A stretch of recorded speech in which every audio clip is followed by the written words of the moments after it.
I wanted to document some of Kevin's brilliance because I'm bored and at the library. I drive him to work every day now. He gives me $100 extra in rent for the rides.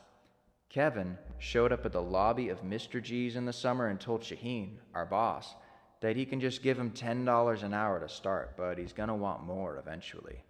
He has been making pizza for 30 years, he claims, but a lot of his claims don't seem to add up, like his story about how he used to own a restaurant in France. He did spend 19 years in the army, though. I asked him how this was possible if he made pizza for so long, but he said he made pizza in the army, too.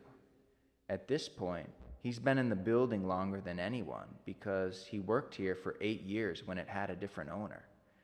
The summer, he lost his job in Hyannis when the owner got sick and sold the place, and Kevin was forced to live in a tent in the woods by Scusset Beach. The spot was on a hill that no one would bother to investigate because it was too hard to walk up there. He would ride his bike to work along the canal every day. The odd thing about his bike was that for handle grips he uses foam noodles like you would see in a swimming pool. I asked him about this, and he says it's because the regular ones hurt his hands. When it got a little colder in the fall, he moved into a motel, but it was $1,100 a month. So, lucky for him, I asked him to live with me. But only because the responses I had gotten on my Craigslist ad had all gone to my spam folder, so I didn't see them yet. Surprisingly, another kid from work asked to live with me too. He is only 20, and I thought he was 22. He's pretty broke, and he told me he had 4 or 5 grand in the bank. He sort of signed on last minute, but as soon as he did, he started to point out some of Kevin's flaws, like the fact that he smells and wears the same clothes every day.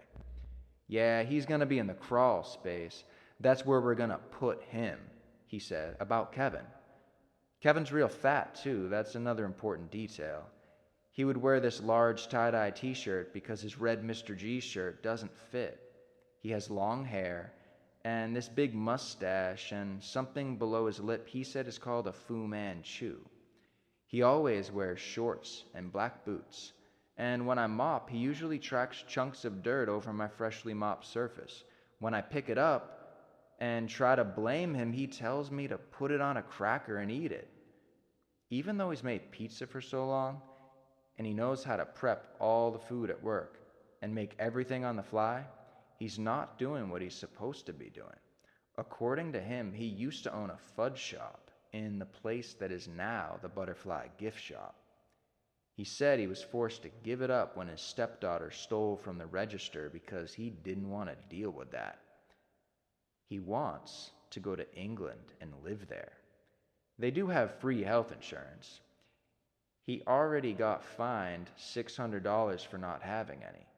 He wants to open up a fudge shop in Piccadilly Circle.